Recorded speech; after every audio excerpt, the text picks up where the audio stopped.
Eka menjawab dari dalam kamar mandi. Sebentar Wi, nanggung nih. Tolong. Eka pun mulai ketakutan.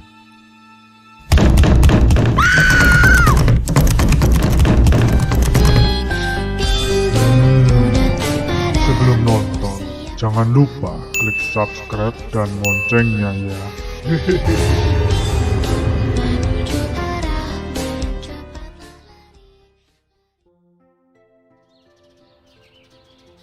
Kisah misteri kali ini menceritakan tentang Dewi dan Eka, mahasiswa yang baru di sebuah universitas, sebut saja X, dan baru saja pindah ke sebuah kontrakan.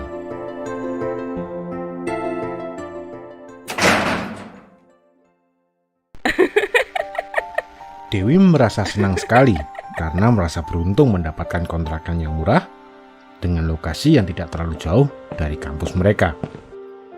Meskipun Eka juga merasa senang, tetapi kekhawatiran terlihat jelas di wajahnya. Dewi pun bertanya kepada Eka apa yang dia khawatirkan. Sejenak Eka terdiam. Kemudian Eka pun menceritakan kalau dia teringat pesan kakaknya. Kakaknya sempat berkata, hati-hati kalau dapat kontrakan murah. Jangan-jangan angker. Dewi pun tertawa terbahak-bahak dan menyuruh Eka untuk tidak terlalu memikirkan hal itu. Akhirnya, Eka pun mencoba untuk tidak terlalu memikirkan perkataan kakaknya. Dan mereka pun memutuskan untuk segera mulai membersihkan kontrakan baru mereka yang cukup kotor, karena sudah lama tidak ada yang menempati. Saat membersihkan rumah itu, pandangan Eka tertuju pada tembok dengan bercak-bercak berwarna hitam. Eka merasa jijik dengan bercak-bercak tersebut. Namun Dewi berkata, mungkin cuma sekedar jamur itu. Udah lama kan soalnya rumah ini kosong. Eka pun berusaha membersihkan bercak hitam itu dengan sebuah kain. Namun tidak bisa hilang. Dewi akhirnya memberikan ide untuk mencat ulang atau menutupi tembok kotor itu dengan wallpaper. Dan Eka pun menyetujui ide tersebut. Tidak terasa, waktu pun berlalu. Sudah hampir 1 bulan, Eka dan Dewi menempati kontrakan baru mereka. Suatu malam, Eka sedang berada di kamar mandi ketika tiba-tiba ia mendengar suara pintu terbanting cukup keras. Eka pun berteriak memprotes. Wi, kamu nutup pintu gitu banget. Baru ribut ya sama pacar baru kamu. Namun, tidak ada balasan dari Dewi. Sesaat kemudian, terdengar langkah kaki mendekati pintu kamar mandi.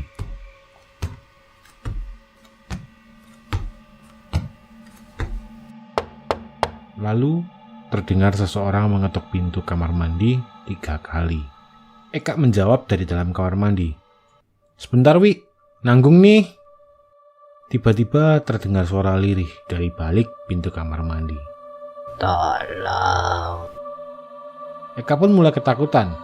Wi, gak lucu ah, jangan bercanda ya. Awas kamu.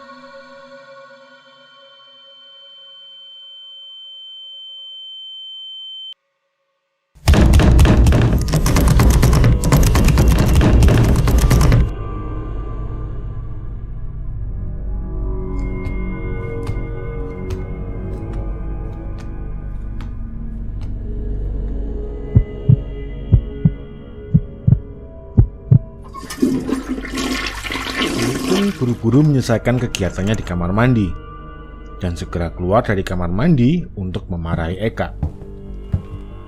Belum selesai Eka memprotes, tiba-tiba Eka tersadar kalau ternyata tidak ada siapapun di rumah kecuali dirinya.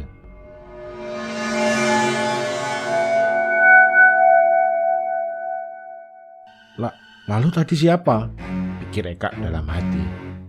Ketakutan pun merasuki seluruh tubuh Eka dan keringat dingin keluar dari seluruh tubuhnya. Tiba-tiba terdengar suara pintu terbuka.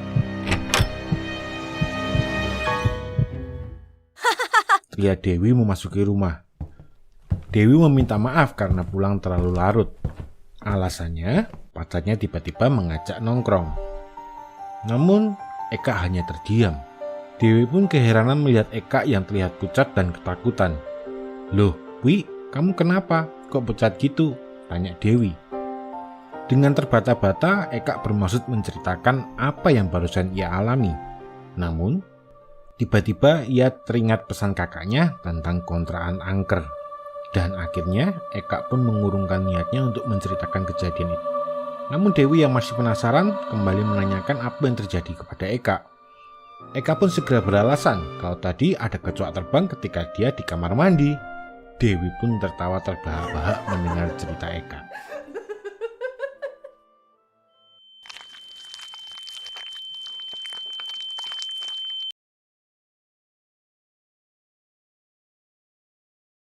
Beberapa hari kemudian, terlihat Dewi sedang asik ngobrol dengan Miska, seorang teman kuliahnya di sebuah ruang kuliah.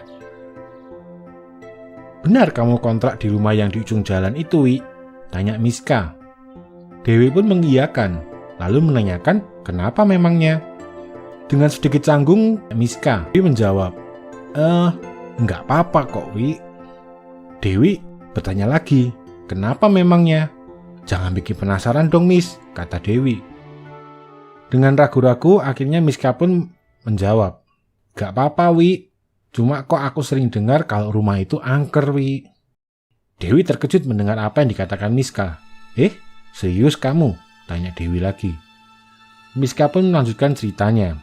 Menurut rumor yang beredar, dulu ada seorang mahasiswi yang kontrak di situ. Akan tetapi, tiba-tiba suatu hari mahasiswi itu hilang. Berbulan-bulan keluarga dan polisi sudah mencari, tetapi sama sekali tidak ada petunjuk keberadaan mahasiswi itu. Polisi mencurigai teman prianya, tapi karena tidak cukup bukti dan dia seorang anak pejabat, maka kasusnya dihentikan. Dan sampai hari ini masih belum ditemukan mahasiswi itu. Dewi terlihat pucat usai mendengarkan cerita Miska. Terus gimana, Miss? Tanya Dewi. Miska kembali melanjutkan ceritanya. Ya, sejak hari itu katanya kontrakan itu angker banget. Sering ada suara minta tolong dan suara perempuan menangis gitu. Dewi sebenarnya meragukan cerita Miska karena menurut Dewi selama mereka tinggal di situ mereka tidak pernah mengalami hal-hal yang aneh. Miska pun berkelakar bahwa paling itu semua hanya rumor dan Dewi seharusnya merasa beruntung karena dapat kontrakan murah. Tetapi Dewi tidak bisa melupakan cerita itu dan berencana menceritakan apa yang dia dengar kepada Eka. Sementara itu di kontrakan, Eka yang sedang berada di kamar mendengar ada suara terhisak. Eka pun keluar dari kamar dan terlihat Dewi sedang duduk di meja belajarnya sambil tertunduk dan menangis terhisak. Eka mencoba menanyakan apa yang terjadi. Kamu kenapa, Wi? Ribut ya sama William? Sudahlah, tinggalkan saja dia. Dia bukan cowok baik-baik, Wi, kata Eka. Tapi Dewi terus saja menangis. Eka mencoba menghampiri Dewi. Ya sudah yuk, malam ini kita tidur bareng ya, biar kamu tenang. Bujuk Eka agar Dewi tenang. Tangan Eka berusaha meraih pundak Dewi. Ketika tiba-tiba, Kak, kamu ngomong sama siapa? Terdengar suara Dewi di belakang Eka.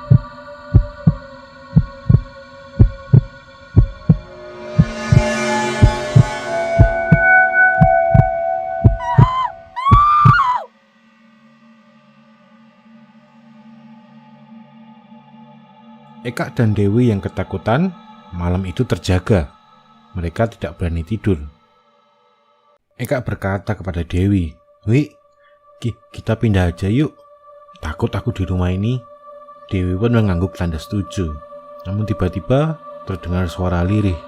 Tolong. Dewi memberanikan diri untuk bertanya, siapa kamu? Apa maumu? Tolong. Tiba-tiba muncul sesosok perempuan di hadapan mereka. Eka dan Dewi pun terkejut. Dewi kembali memberanikan diri untuk bertanya, tolong jangan ganggu kami. Kami tidak ada maksud apa-apa. Tolong. Sosok perempuan itu pun menunjuk ke arah dinding dengan bercak-bercak hitam. Kak, sepertinya ia ingin menunjukkan sesuatu, kata Dewi. Eka pun menyetujui. Tak lama kemudian, sosok perempuan itu pun menghilang. Dewi dan Eka kemudian berjalan menghampiri dinding itu. Kak, sepertinya ada sesuatu di balik dinding ini.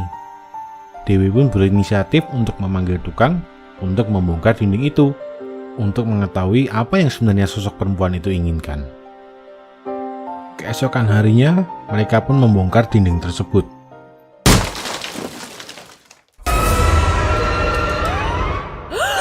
Betapa terkejutnya Dewi dan Eka ketika melihat di balik tembok itu ternyata ada sebuah tengkorak di dalamnya. Kemudian Dewi pun menghubungi pihak kepolisian. Tak lama berselang, polisi dan tim medis datang ke kontrakan mereka untuk mengevakuasi jenazah tersebut. Seorang polisi bercerita kepada mereka bahwa mereka juga menemukan sebuah dompet di dalam tembok itu. Beberapa hari kemudian, polisi itu kembali menemui Dewi dan Eka. Polisi itu menjelaskan kepada mereka bahwa setelah diselidiki, ternyata tengkorak itu adalah jenazah mahasiswi yang hilang beberapa tahun yang lalu. Dan dompet yang ditemukan bersama dengan jenazah itu menjadi bukti yang kuat untuk polisi menangkap anak dari pejabat yang memang sejak awal dicurigai, akan tetapi dihentikan karena tidak ada bukti yang cukup. Dan setelah berterima kasih kepada Dewi dan Eka, polisi itu pun berpamitan.